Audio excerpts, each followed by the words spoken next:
Buen tiempo de adoración hemos tenido, podemos sentarnos cómodamente. Un saludo nuevamente especial para todas las mamis que están presentes. Es un gran ministerio, un gran servicio que el Señor les ha dado.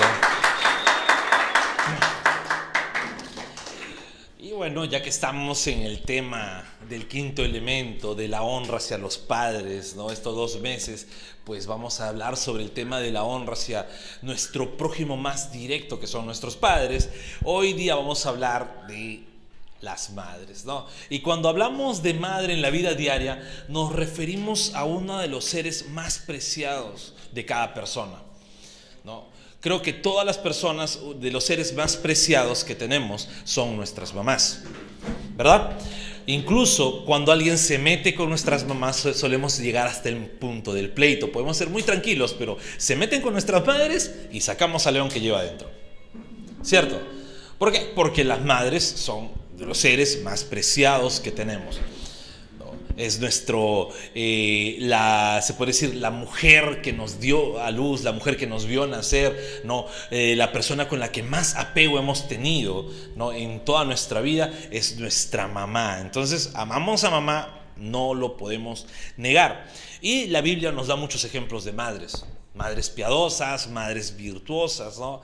Nos dan enseñanzas importantes estas madres, ¿no? Si hablamos de la Biblia, podemos hablar de Sara, la esposa de Abraham, ¿no? Que creyó luego de primero tener ese tiempo de incredulidad, creyó en el Señor, ¿no? Y luego se convirtió en una mujer de fe. Podemos hablar de Ana, la mamá de Samuel, quien en su ruego y su clamor a Dios, el Señor le concedió un hijo, que fue el profeta Samuel, y ella le cumplió la promesa a Dios de decir: Señor, tú me diste el hijo, pero este hijo no es mío, es tuyo, te lo entrego, ¿no? Podemos ver la mujer virtuosa de Proverbios 31. No sabemos quién es, de quién habla esa mujer virtuosa. Algunos teólogos dicen que esa mujer virtuosa era Ruth. Otros dicen que no se sabe, es una mujer anónima, pero podemos ver cómo esta madre, inclusive a pesar que trabajaba, no dejaba de su hogar desatendido. Siempre estaba ahí atendiendo su hogar, atendiendo a las personas de su casa. Podemos ver en la mujer sunamita, ¿no? Quien clamaba por su hijo, clamó al profeta para que se quedara en su casa. Podemos ver en el Nuevo Testamento a Loida y Eunice, la abuela y la madre de Timoteo, uno de los ancianos de las primeras iglesias. Cuando Pablo se refiere a Timoteo, le dice: esta enseñanza que te dieron tu madre y tu abuela queden en ti. Entonces vemos el papel importante de la mamá dentro de la Biblia. Ahora voy a hablar de una madre que la verdad es muy difícil que se hable en las iglesias evangélicas, ¿no? Voy a hablar de una madre que es bastante complicado, ya que dentro de toda la historia de la iglesia se ha corrompido lo que es su persona. Se ha corrompido lo que es su enseñanza, se ha corrompido la importancia dentro del cristianismo, su significado como persona, pero que en la teología y la cristología pues tiene mucha importancia. Tiene un papel fundamental. Hoy día vamos a hablar, ¿no? Por el Día de las Madres, vamos a hablar de una madre en especial, ¿ok? Una madre que la Biblia nos enseña, ¿no? De ejemplo, así como las otras mujeres que nos dan muchos ejemplos, esta mujer también nos da mucho ejemplo y mucha enseñanza. Entonces vamos a orar para que sea el Señor guiándonos. Bendito Dios Todopoderoso, quiero agradecerte, Señor, por este tiempo, y ayúdame, Señor, a ser claro. Ayúdame a poder transmitir lo que tú quieres que enseñemos, Señor, lo que tú quieres enseñar y lo que tú nos quieres hablar, Dios. Y te pido, Dios, que quites toda distracción de este lugar, que nada nos distraiga, Señor, y que podamos estar centrados en tu palabra, centrados en lo que tú vas a hacer, Señor. Toda la gloria es para ti, en el nombre de Jesús. Amén. Yo les voy a pedir un favor. Quiero que nos concentremos totalmente. Así explote una bomba afuera, no dejemos de concentrarnos acá, porque este va a ser uno de los mensajes un poquito pesaditos en algunos momentos, y que de repente, si se pierden en un punto, me van a tergiversar. Y van a decir, está hablando esto cuando no quise decirlo. Y si por ahí te perdiste porque te distrajiste, espera el video en YouTube para que lo vuelvas a ver y captes bien la idea. ¿Ok? Entonces, quiero hacer unas ciertas preguntas, ¿no? Estas preguntas son de doctrina fundamental como cristianos y que tenemos que respondernos, ¿no? Y como iglesia lo voy a autorresponder, ¿no? ¿Creemos que Cristo, nuestro Señor Jesús, es Dios y la segunda persona de la Trinidad? La respuesta es sí, la Biblia lo dice. Jesús es Dios, es la segunda persona de la Trinidad. En el Antiguo Testamento, en Isaías 9:6, dice que un niño nos es nacido y uno de sus nombres era Dios fuerte, ¿no? Juan 8:24 dice que morirán, por eso os dije que moriréis en vuestros pecados, porque si no creéis que yo soy, una palabra atribuida a Dios, en vuestros pecados moriréis. Cristo mismo decía, si ustedes no creen que yo soy Dios, van a morir en sus pecados, ¿no? Y 1 Timoteo 6, ¿no? Pablo le escribe a Timoteo, dice, aquí una virgen concebirá y dará a luz un hijo y llamará su nombre Emmanuel, que traducido es Dios con nosotros. El nombre de Cristo era que Dios había venido con nosotros. Según de Pedro 1:1, Pedro empieza a saludar en su carta y dice, Simón Pedro, siervo y apóstol de Jesucristo, a los que habéis alcanzado por la justicia de nuestro Dios y Salvador Jesucristo, una fe igualmente preciosa que la nuestra. Entonces, ¿la Biblia menciona que Cristo es Dios? La Biblia menciona que Cristo es Dios. ¿Nosotros como iglesia creemos que Cristo es Dios? La respuesta es sí. Bien, segunda pregunta que debemos entender como cristianos, ¿no? Como cristianos bíblicos, es, ¿creemos en el nacimiento virginal de Cristo? Sí. Porque la Biblia lo dice. Jesús no nació de cualquier mujer, Jesús nació de una mujer que no conocía varón. La Biblia lo menciona. Ahora esto tiene mucha significancia, mucho significado del por qué Cristo nació de una mujer virgen, pero no nos vamos a centrar en esto. Simplemente la Biblia sí menciona el nacimiento virginal de Cristo. Isaías 9:6 menciona, ya lo hemos leído, ¿no? Un niño nos es nacido, ¿no? Cristo nació como ser humano. Mateo 1:23 dice, he aquí una virgen concebirá y dará a luz un hijo y llamará su nombre Emmanuel, que traducido es Dios con nosotros, ¿no?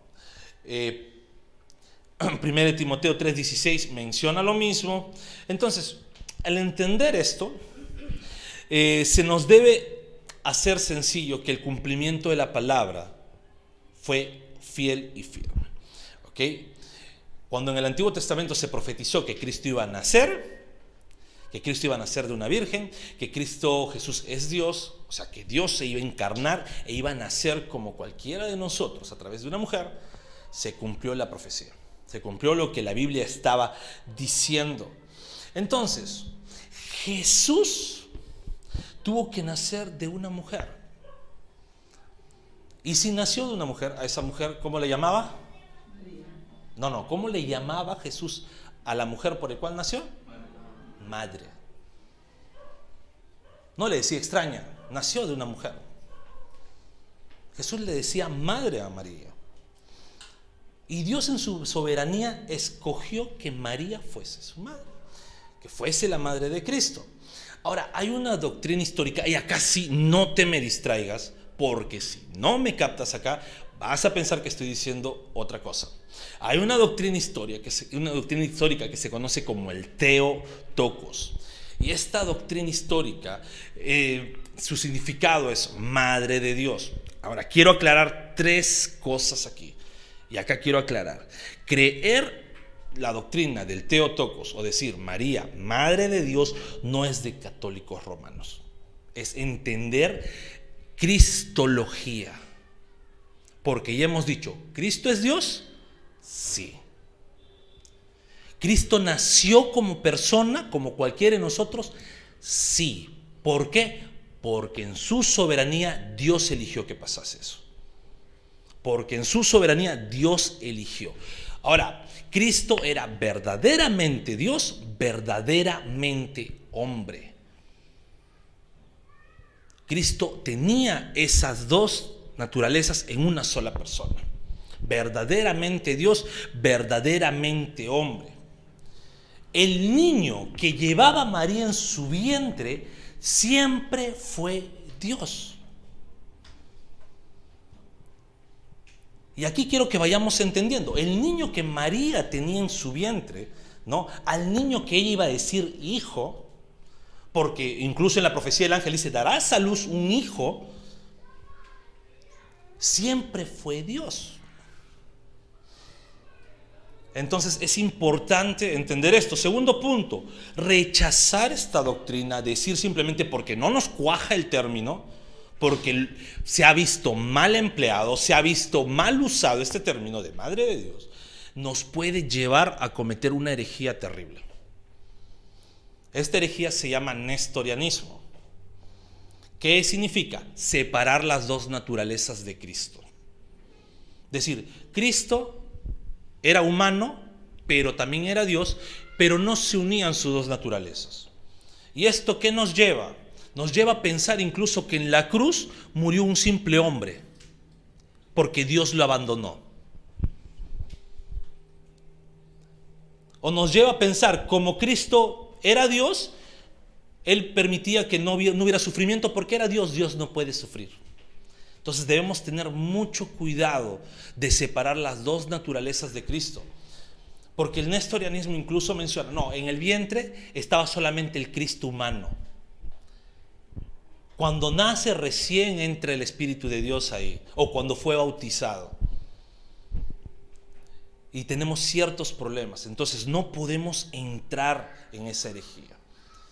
Tenemos que tener bien claro esto. Esta doctrina, esta herejía fue condenada, fue rechazada, ¿no?, por la Iglesia del Señor. Ahora, nuestros amigos católicos romanos nos ponen una trampa siempre, porque nos hacen estas dos preguntas. Nos dicen, ¿crees que Jesús es Dios? Todos los cristianos decimos, sí. Pero cuando dice, ¿crees que María es Madre de Dios? Decimos, no, jamás. Genial, negaste la segunda persona de la Trinidad, porque me estás diciendo que Jesús no es Dios. Ahora, tercer punto, y acá voy a ser más claro. El aceptar el Theotokos no es adorar a María. Cuando aceptamos el Theotokos no es venerar a María. No es decir, entonces tengo que rezarle, tengo que orarle. No. María fue una sierva, un instrumento de Dios, nacida en pecado, igual que nosotros. Necesitaba el perdón y justificación de Cristo también, porque era ser humano. Nació en pecado. Era madre de nuestro Señor, pero es hermana nuestra. No, el Theotokos, o la doctrina de Madre de Dios, no es enfocado en María, es enfocado en el niño que llevaba dentro, que ese niño era Dios. Yo pongo un ejemplo. Si yo tengo una mujer que tiene en su vientre un niño y ese niño se convierte en un futuro, un doctor, ¿qué le decimos a la mujer? Es la madre del doctor. ¿Esta mujer que es madre del doctor tiene importancia en el hospital? No. Si hay una mujer que tiene en su vientre un niño que es abogado, ¿esta mujer en el juzgado va a tener igual peso o más peso que su hijo que es el abogado? No, es la madre del abogado, pero no tiene importancia ni peso, simplemente fue el canal por el cual nació este abogado. Voy a poner un ejemplo en mi persona. Mi madre, cuando yo estaba en su vientre, flaquito, cuando yo estaba en su vientre, ¿no?, ella de repente en ese momento ni se imaginaba ni sabía, pero podría decir, no, ella es la madre del pastor. Ella tiene de repente, no es una servidora de la iglesia y todo, pero puede de repente ponerse por encima de un cargo eclesiástico dentro de la iglesia. No, es mi madre, la honro, la respeto, la quiero mucho, pero dentro de la iglesia no ejerce una función por encima mía. Entonces debemos entender que la doctrina no se enfoca en María, sino se enfoca en Cristo, porque quien era Dios era el niño que estaba en su vientre. ¿Estamos? Si no entendiste, no lo voy a volver a repetir, pero sí puedes volver a ver cuando la transmisión esté. Esta doctrina se enfoca en Cristo y no en María. Pero vamos a hablar, ¿no? Ya que estamos hablando, porque es un tema tabú esto, ¿no? Mucho miedo a hablar, ¿no? Hay muchas comunidades evangélicas que no lo mencionan, aunque lo creen, no lo mencionan. ¿Por qué? Porque dicen no, y terminan haciéndose leña, pero nosotros somos completamente abiertos, somos completamente claros en lo que creemos. Entonces tenemos que ser muy muy prudentes al momento de entenderlo, muy prudentes al momento de enseñarlo, pero tenemos que ser también muy bíblicos al momento de entender esta doctrina que se centra en nuestro Señor. ¿Ok? Ahora, un puntito más. Cristo desde la eternidad siempre fue Dios.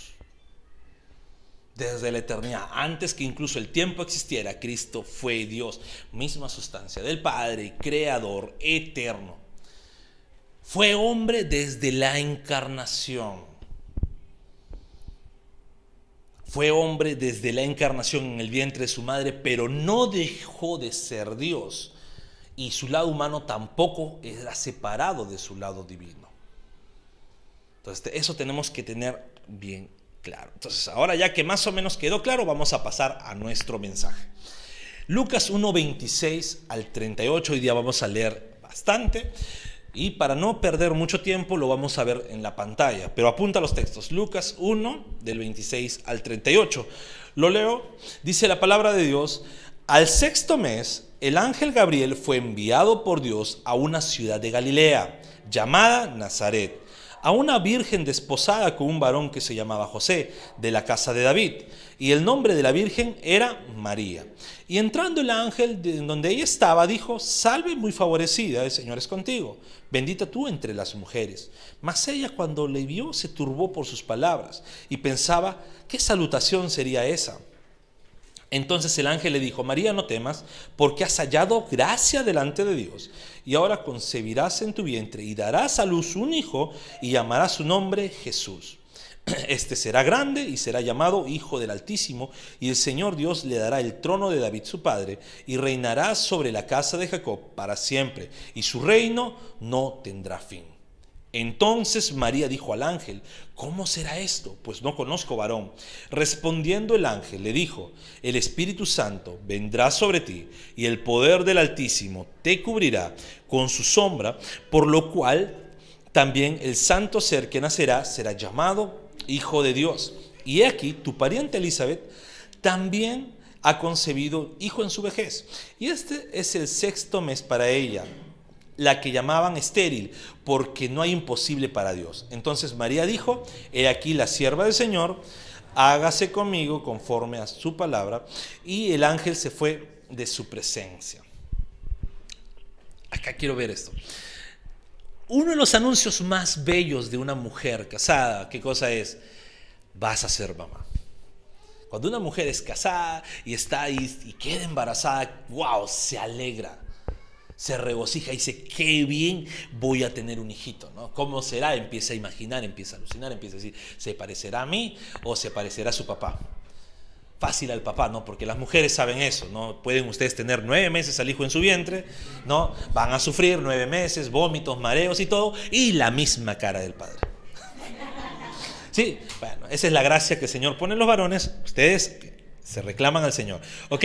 Ahora, cuando una mujer queda embarazada, no solo tiene esa alegría, sino que tiene un pequeño temor, porque ya empieza a pensar: voy a tener que cuidarme mucho más.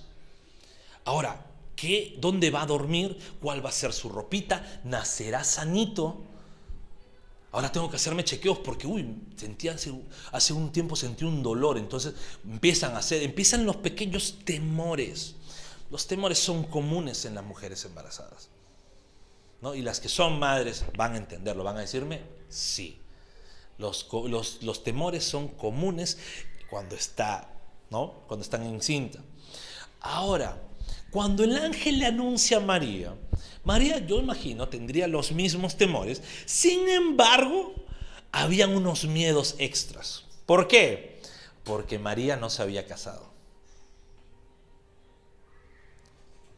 Algunas versiones dicen que sí era su esposo, pero todavía no habían consumado su amor. Otras versiones dicen no, que era el novio, ¿no? Que todavía no se había celebrado la boda, pero María no conocía varón y recibe este mensaje. ¿Te imaginas? ¿No? Y las damas solteras acá que les digan: no conoces varón, pero vas a esperar un hijo. ¿Qué van a decir? ¿Ahora qué hago? ¿No? Las mujeres: ¿qué va a decir mi mamá? Mi mamá me va a matar. ¿Qué va a decir mi papá? Me va a botar de la casa. Ahora, en el caso de María no era el miedo máximo que la boten de la casa. En el caso de María, eran las consecuencias por salir embarazada antes del matrimonio. Y peor aún, porque el papá ni siquiera era José. ¿Te imaginas? Cuando en el Antiguo Testamento, para el pueblo judío, una mujer que estaba de novia, estaba a punto de casarse, engañaba a su novio, era considerada adulterio. ¿Y cuál era la ley? Piedras a ella. ¿Te imaginas María con esto? ¿Y ahora? Pero es del Señor. A ver, que José le crea. Todo ese miedo se le puso, ¿no? Incluso en Mateo 1:19, ¿qué vemos? Que José planeaba dejarla en secreto. Que José planeaba dejarla. No sé si ya le había dicho, ¿sabes qué? Yo no me voy a hacer cargo porque no es mío, pero no te voy a hacer quedar porque sí sé que la amaba, entonces le iba a dejar en secreto. O sea, José iba a quedar prácticamente como un cobarde, decir, ya, la dejé embarazada, pues la abandoné.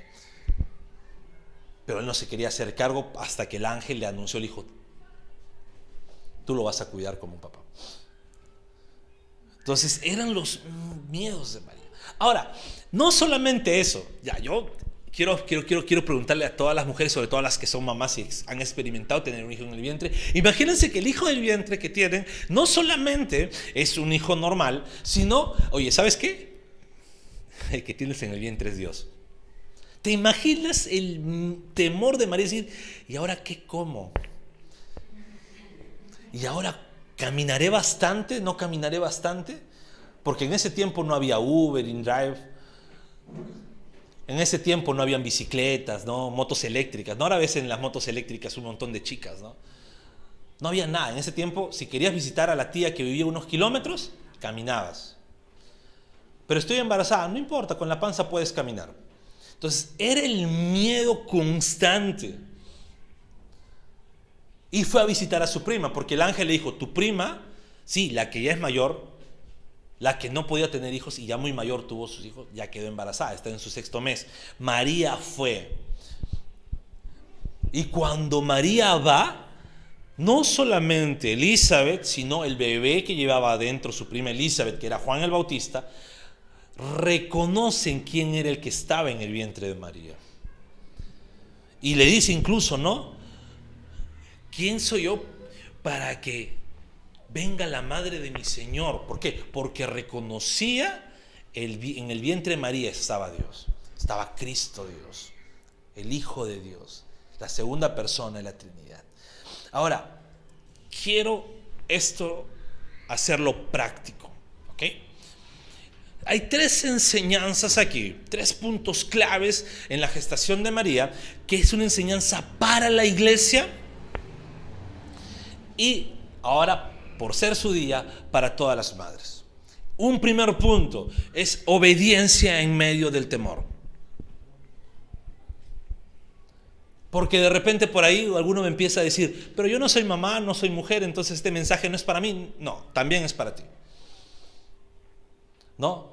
¿Por qué? Porque esta enseñanza va para toda la iglesia. Obediencia en medio del temor. No, Lucas 1:38, lo voy a volver a leer porque ya lo leí. Dice, entonces María dijo, he aquí la sierva del Señor, hágase conmigo conforme a tu palabra.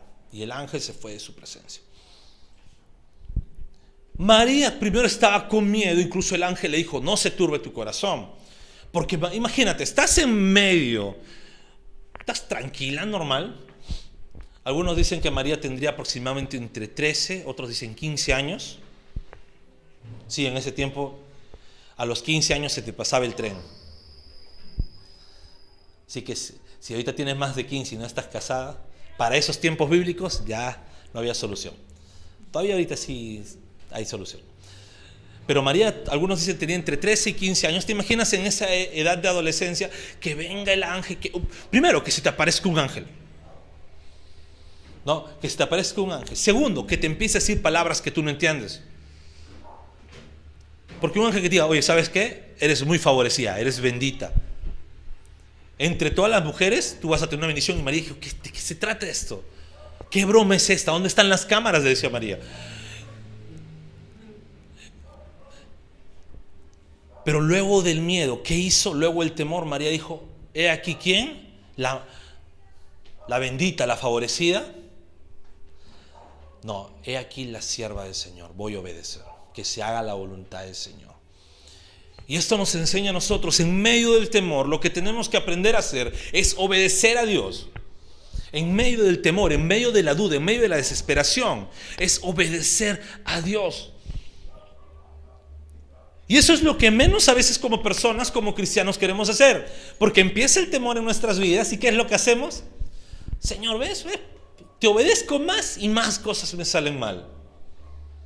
Cuando empiezo a obedecerte, todo me va mal. Pero no, en medio del temor, nuestra vida debe ser de obediencia. En medio de la dificultad, nuestra vida debe ser de obediencia. ¿Hay algo que te da temor, algo que te da miedo? Pues di, aquí estoy, sierva, siervo del Señor, que se haga la voluntad de Dios. En tus oraciones, Señor, enséñame a ser obediente. Dios, enséñame a ser obediente, enséñame a obedecerte. Las mamás en medio del temor, no, y las madres van a comprender, porque ahora que soy papá, pues entiendo muchas cosas. Cuando el hijo no llega a la hora que dijo, la mamá está con el corazón acá. Les comento algo, yo que soy casado, tengo mi esposa, ayer incluso estaba fuera de mi casa con mi esposa y mi hijo, ¿no? Pero mi mamá ya 11 de la noche, ¿ya está viniendo? Y yo, no, recién acaba de empezar todo. Me dice. Bueno, yo leí lo que me había escrito, porque había puesto un A con bastantes H's, entonces imagino que más o menos eso es lo que quiso decir. 12, ¿no? No voy a decir cómo me dice mi mamá, pero lo voy a traducir. Hijito, ¿ya están viniendo? No, madre. Va por la mitad, creo. 1 de la mañana, porque sí duró estar del lugar donde estábamos. Hijo, ¿ya está? Madre, creo que están en la última canción. Creo. Pues yo te paso la voz, no te preocupes. Ya cuando estaba por acá me acordé que tenía mamá y le dije, mamá, por si acaso estoy a la vuelta, ¿no? Pero yo entiendo eso. ¿Por qué? Porque a veces cuando mi hijo no está en el lugar o no está con esto, yo estoy con el corazón desesperado. Luego le cae, pero estoy con el corazón desesperado. Y en medio del temor, ¿quiénes en lugar de repente estar, ¿y por qué está esto? Y vamos a decirlo, sabiendo que no tienen el control absoluto de la situación, ¿quiénes no se pusieron a decir, Señor, aquí estoy yo como siervo, como sierva, hágase tu voluntad, voy a obedecer? Te dieron una mala noticia, de cualquier sentido. Señor, aquí está tu siervo, tu sierva, voy a obedecerte. Analizas lo que estás emprendiendo y sabes que no va a ir tan bien. Señor, voy a obedecerte. Te está yendo mal y estás con miedo, porque incluso hasta puede pasar que no sepas ni qué vas a comer el día siguiente. Señor, aquí está tu siervo, tu sierva, voy a obedecer. Debe haber en la iglesia del Señor obediencia a pesar del temor que llega a nuestras vidas. A pesar del temor que pueda llegar, a pesar que no sepas. Recuerda algo, tú no sabes, no vas a tener el control absoluto de la situación. Tú no vas a tener el control absoluto de la situación. Pero tienes que decir, voy a hacer la voluntad de Dios. María ni por aquí que José le iba a abandonar. María ni por aquí también que Dios tenía otros planes y que el mismo ángel que vino a anunciarle a ella que Cristo iba a nacer había ido donde José también a decirle, no seas cobarde. El temor y la dificultad no debe estar en tu vida como prioridad. Pero sí, en medio del temor, di, aquí está tu siervo Dios, hágase en mí según tu voluntad. Amén. Segundo punto,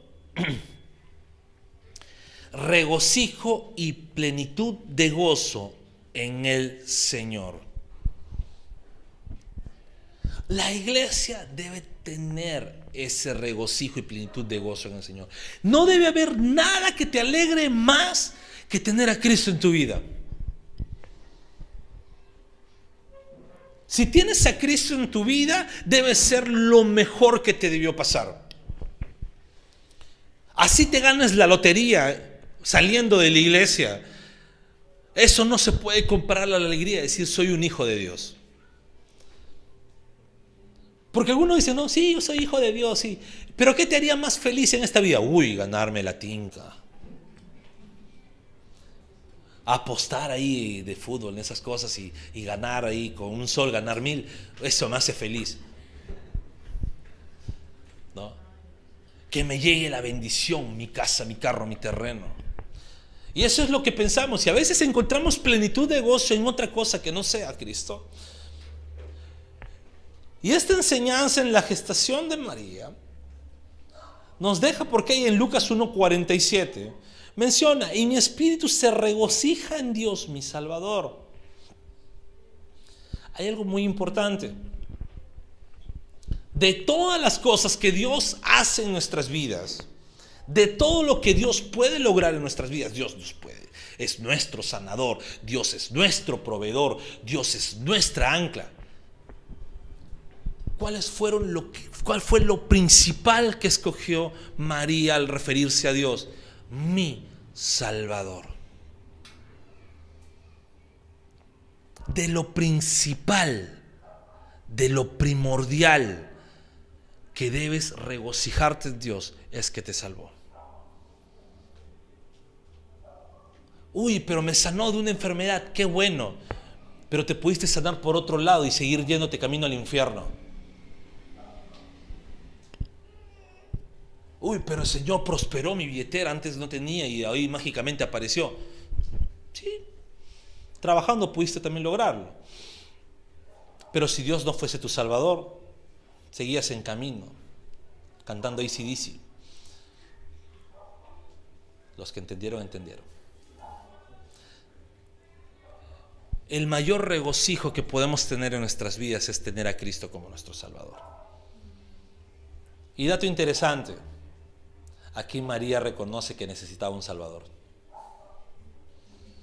Porque ella era una mujer igual que nosotros, con necesidad de salvación por medio de Cristo.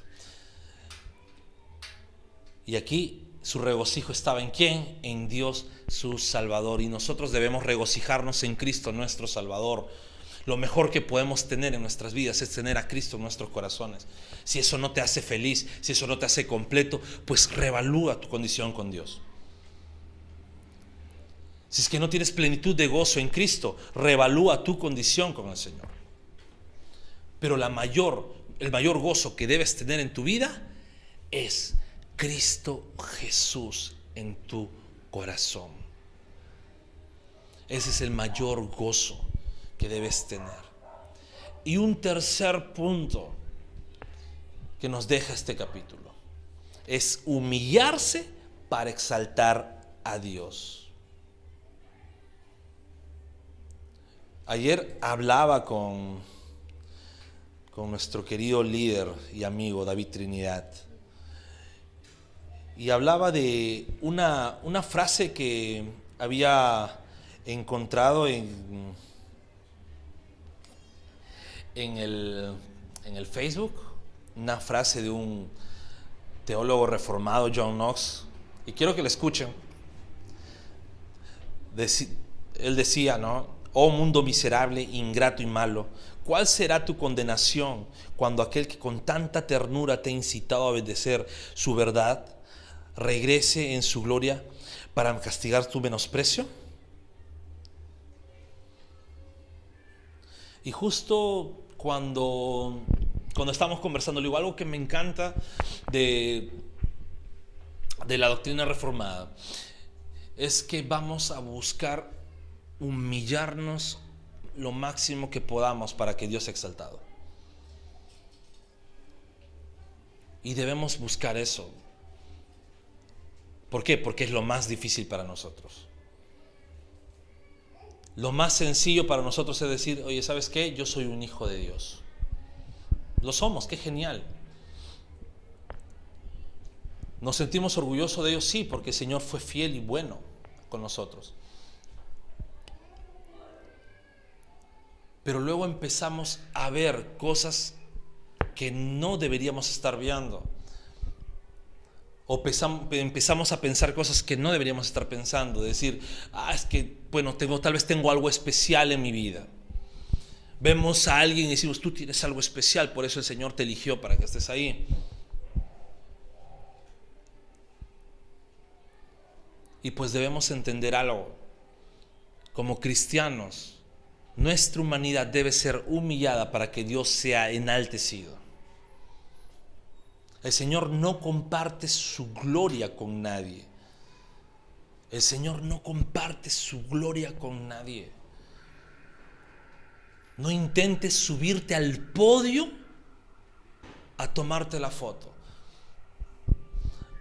¿Te imaginas? ¿No? Y yo sé que hay muchas escenas similares. No, cuando hay un logro de alguien, siempre hay un Colón, ¿no? Siempre hay un Colón que no hizo nada, pero siempre está ahí. Tengo un conocido que se conoce a todo el mundo, él no ha hecho nada, pero siempre está ahí para la foto. Evento, los artistas, y él también está ahí. Oye, ¿qué tocaste con ellos? No, pero he sido parte de la coordinación. Ganaron un campeonato de repente, ¿no? Qué sé yo, olímpico, lo que sea, y hay un Colón ahí atrás, ¿no? Mirando y poniéndose en la foto. Están en el podio, ¿no? Primero, segundo, tercer lugar, y está el Colón ahí, ¿no? Para la foto, para la foto. Y muchas veces como cristianos actuamos así. Cristo hizo todo el sacrificio para nosotros. El Señor hizo todo lo que tenía que hacer en nuestra vida. El Señor es quien en su gracia soberana perdonó nuestros pecados. El Señor es quien en su gracia soberana donó el Cordero para que fuese sacrificado, que fue Dios mismo, Cristo mismo fue crucificado, martirizado, sacrificado por nosotros, por nuestro pecado. El Señor mismo se imputó nuestros pecados para imputarnos su justicia. ¿Y qué decimos nosotros? Pues yo tengo que haber hecho algo. Pues Dios ve cuánto me esfuerzo por seguirle a Él. Dios ve el sacrificio que hago por abandonar ese camino de maldad. Mentira, Dios vio el pecado que tenías y que tú no podías solo, y el Señor por su gracia te regaló su salvación.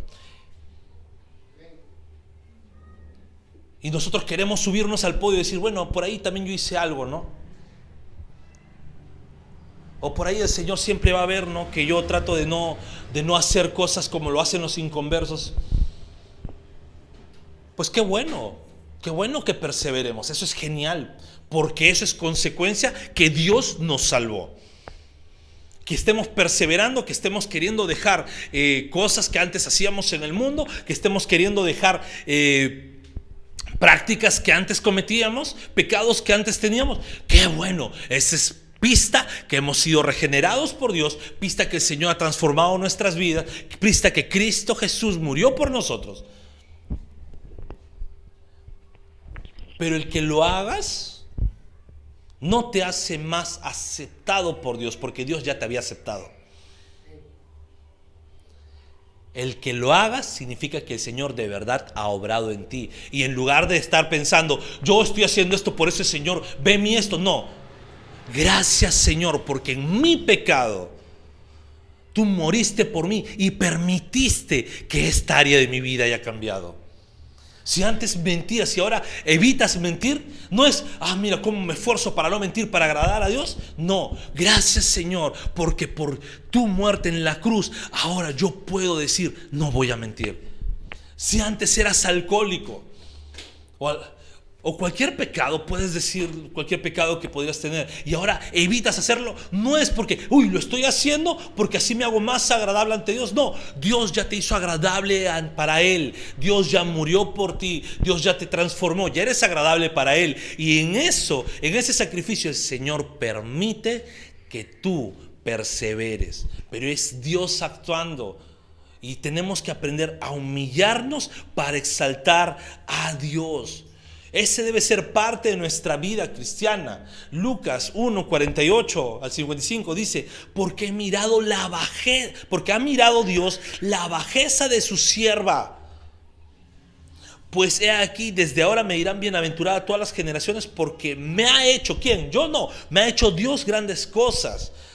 Y empieza: santo es su nombre, y su misericordia es de generación en generación a los que le temen. Hizo proezas con su brazo, esparció a los soberbios en el pensamiento de sus corazones, quitó de los tronos a los poderosos y exaltó a los humildes. A los hambrientos colmó de bienes y a los ricos envió vacíos. Socorrió a Israel su siervo, acordándose de la misericordia de la cual habló a nuestros padres para con Abraham y su descendencia para siempre.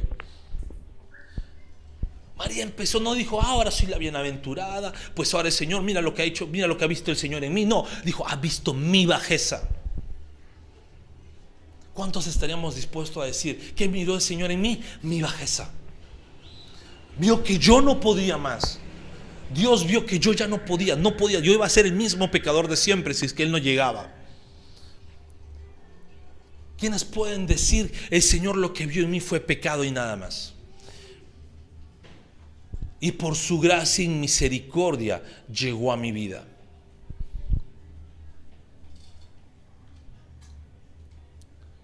¿Sabes? Y con esto termino. Cuando el Señor llegó a nuestras vidas, es porque en su soberanía vio que tú y yo no podríamos hacer nada por nuestras vidas. Oye, pero soy profesional, pastor. Qué bueno. Pues puedes ser el mejor profesional, pero eso no te quitaba lo pecador que eras ante Dios. Pero yo no soy pecador, yo soy bueno. ¿Comparado a quién? Porque ahí empieza el problema. ¿Eres bueno comparado a quién? ¿Comparado a un asesino? Claro que vas a ser bueno. ¿Comparado a un perdido en las drogas? Pues claro que vas a ser bueno. ¿Comparado a una persona infiel? Claro que vas a ser bueno. ¿Comparado a un corrupto? Claro que vas a ser bueno. Pero cuando el estándar se pone: eres tan bueno para compararte con Cristo, Hijo de Dios, varón perfecto, Dios mismo en la tierra, ¿puedes decir que eres bueno? ¿O vas a tomar esta actitud de esta mujer que dijo: Dios ha mirado en mí mi bajeza?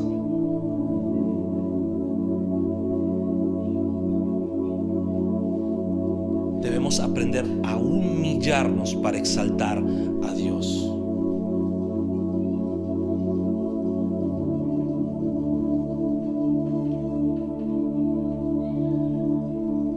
Es interesante ver cómo el Señor, desde su eternidad, planeó nacer de una mujer.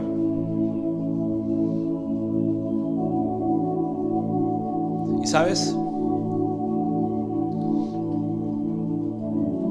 en mi opinión, en mi opinión personal,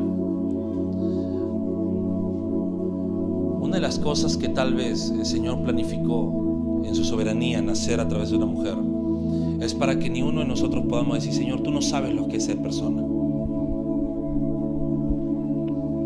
Uno de los motivos, no he dicho el motivo único, uno de los motivos es para que nosotros no podamos decir: Señor, tú no sabes lo difícil que es ser un humano. Tú no sabes lo difícil que es vivir en esta tierra. Tú no sabes lo difícil que es nacer. Ni uno de nosotros se acuerda cómo nació, pero a veces decimos: tú no sabes lo difícil que es nacer aquí. ¿Y por qué no algunos hijos malagradecidos? Tú no sabes lo que es tener madre. Tú no sabes lo que es que una mamá te cargosea ahí. Y Cristo puede decirte: ¿sabes qué? Yo sí sé lo que es nacer. La palabra dice que Él se despojó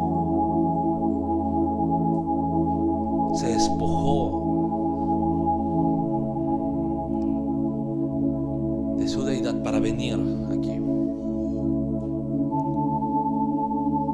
no estimó ser Dios para convertirse en siervo.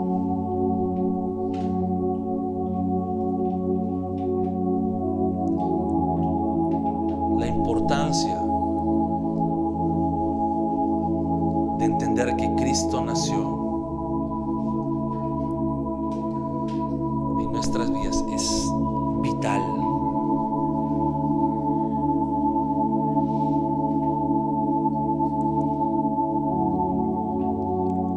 Cuando nuestro Señor vino a este mundo a través de una mujer,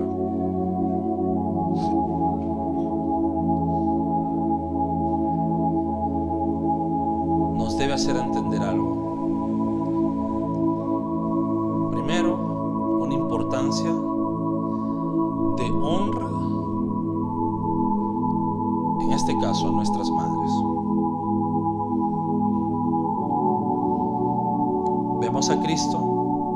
Él empezó su ministerio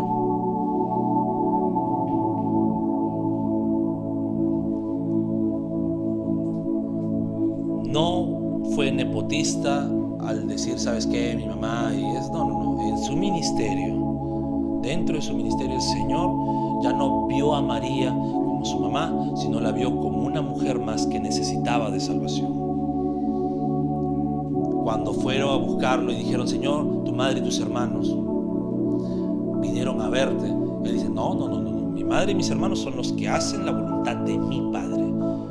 Cristo fue claro en su ministerio, dijo, no, María necesita igual salvación como cada uno de nosotros.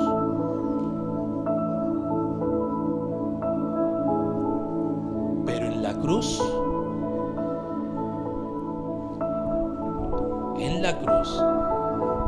el Señor no dejó desamparado a lo que fue su mamá. Honró a su mamá. El peso de la honra hacia sus padres estuvo ahí. La honra a su mamá estuvo ahí. No para veneración, no para adoración, sino no dejó solo. Porque Jesús sabía, yo volveré a la diestra del Padre, volveré al lugar de donde vine.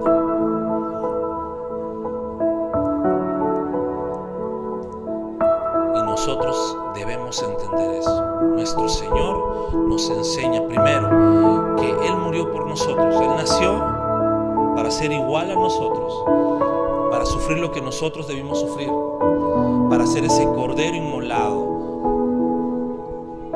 Los sacrificios que se daban por el perdón de pecados eran por animales, pero un animal no podría pagar el precio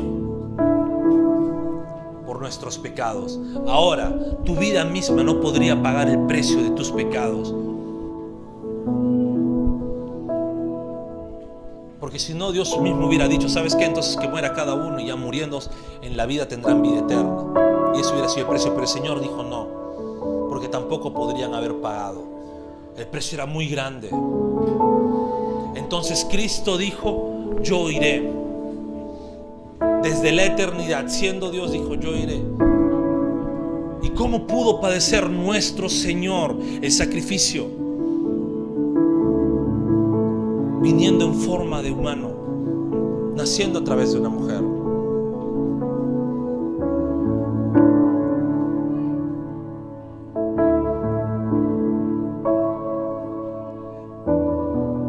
Naciendo a través de esta mujer, Cristo vino y murió por nosotros. ¿Y qué actitudes nos enseña esto? Obediencia en el temor, regocijo y plenitud de gozo en el Señor, humillarnos para exaltar a Dios.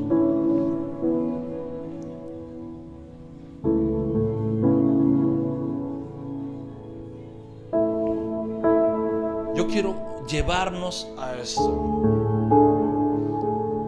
y quiero que entendamos algo muy importante.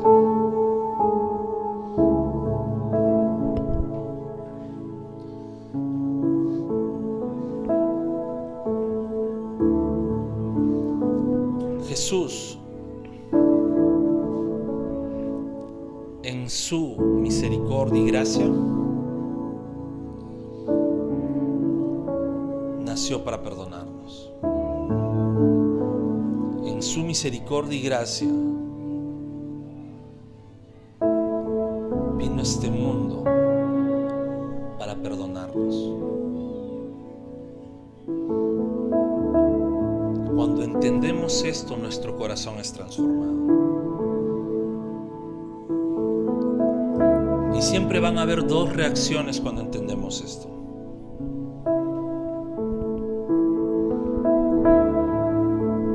Siempre van a haber dos reacciones cuando recibimos la palabra del Señor. Pero cuando recibimos la palabra del Señor real, o causa en nosotros un efecto de arrepentimiento para salvación, o simplemente causa un pequeño remordimiento por decir, mira, qué pena con Jesús, pero sigo actuando igual.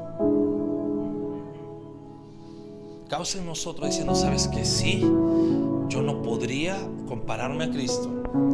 Y pues, Señor, perdóname, voy a arrepentirme, voy a proseguir perseverando, ayúdame porque solo no podré.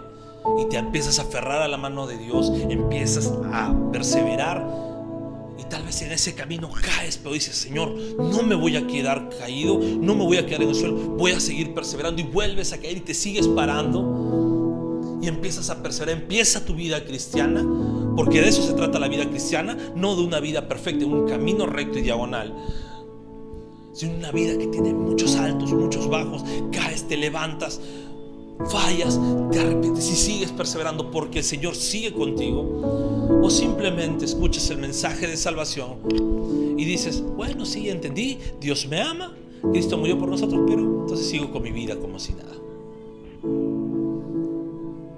Dos efectos que causa el mensaje de salvación.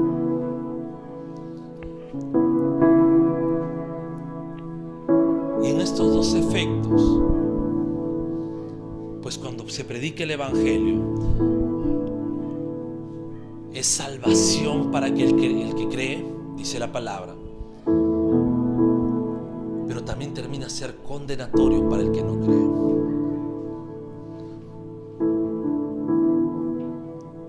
Y yo quiero mover al arrepentimiento a quien me esté escuchando.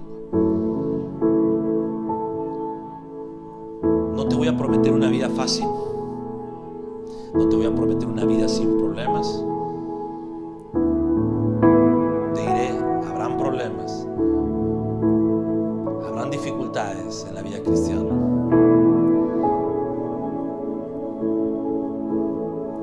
Cuando Cristo llega a nuestras vidas, y es un poco curioso, porque podríamos decir de alguna manera que la primera persona a la que Cristo llegó a su vida fue a María, a su madre.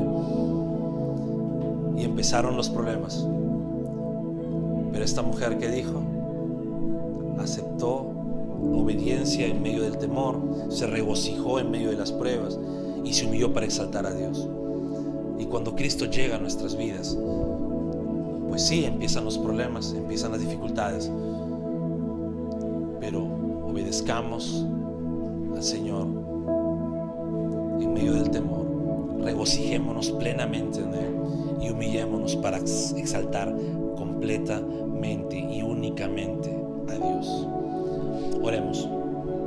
Dios bendito, gracias quiero darte por este tiempo, Señor, y quiero agradecerte por tu palabra. Gracias, Señor, porque tú decidiste nacer a través de una mujer para enseñarnos, Dios, que cuando tú llegas a nuestras vidas, pues podemos obedecerte a pesar del miedo, podemos regocijarnos plenamente en ti a pesar de nuestras pruebas, porque tú eres nuestro Salvador. Y debemos, Señor, empezar a humillarnos para que tú seas exaltado. Dios, ayúdanos a perseverar. Ayúdanos, Señor. Tal vez estamos con el temor y el miedo y ahora hay muchas cosas que tengo que dejar. Tal vez estamos con el temor y el miedo pero ya he hecho tantas cosas malas, ¿cómo puedo venir a la iglesia? ¿O cómo puedo aceptarte? Pero Pero Dios, ayúdanos a entender que en tu gracia, en tu misericordia, somos hijos tuyos y tú eres quien nos toma de la mano, nos ayuda a perseverar. Tú eres quien nos toma de la mano y nos ayuda a avanzar, Dios. Toda la gloria es tuya, papá. Toda la honra es tuya, Dios. Dios bendito, perdónanos porque hemos pecado. Perdónanos porque somos pecadores, Señor.